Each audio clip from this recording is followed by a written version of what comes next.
Yo, what's up, guys? It's LS coming to you with another video. I wanted to put out there that I had a theory when Ant-Man and the Wasp did come out and on how Scott was going to come out of the quantum realm.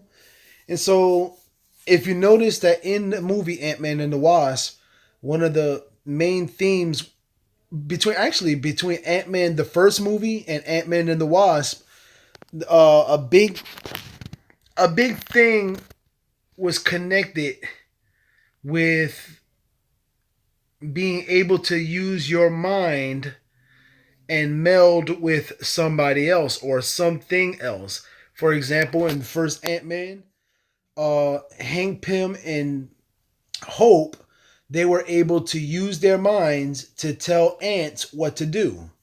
They were on another frequency. And so eventually Scott Lang learned how to do that. But more than that, when the sequel came out, Ant Man and the Wasp, one of the big things that came out in that movie was when Janet Van Dyne, Dean, however you pronounce that, she connected with Scott in the movie and was able to, to make a connection from one world to the next. So now I'm gonna put two and two together. She was able to make a connection from the quantum realm to their particular reality, while all three of them, Hank Pym, Hope, Scott, learned how to use their abilities to speak with the ants or get the ants to do the things that they needed them to do.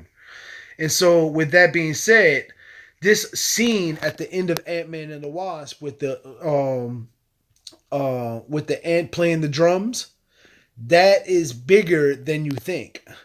A lot of people really was really like sleeping on it. They took it as a joke, but this ant is doing the everyday thing that Scott would be doing because that's what he was taught to do. In one of the scenes in Ant Man and the Wasp, Hank picks up his phone because he thinks that the I forget the names that Wu. I think the agent's name was Wu. It was the Chinese guy, and Scott was like, "Oh my God, Wu's is gonna be looking for me." And Hank says, "Oh, that's ridiculous. If he was looking for you, he would be in your house." And so he looks at his phone and he sees the ant playing the drums. And then he says to Scott, "What are you, 12 or something like that? What are you, 14, 12, something like that?" But talking about how what Scott would normally do is what that ant was doing. He was mimicking what the ant would do. What Scott would do.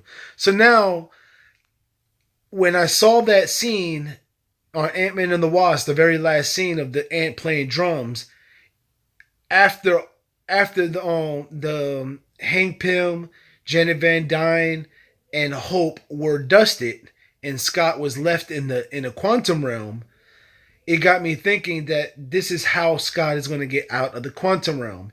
He's going to make a connection from the quantum realm to the reality of his world with that ant and get the ant to do something, as far as get to the van and and pull him back in by pressing some kind of button or whatever it is that needs to happen for Scott to come back.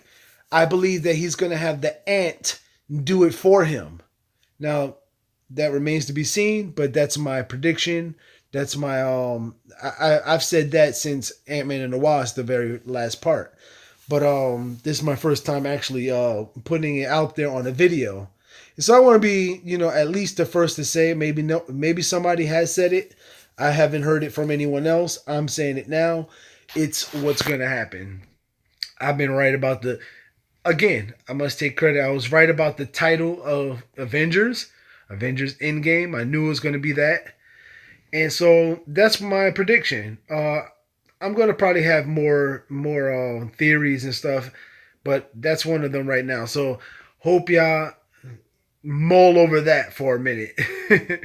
So have a good one, y'all.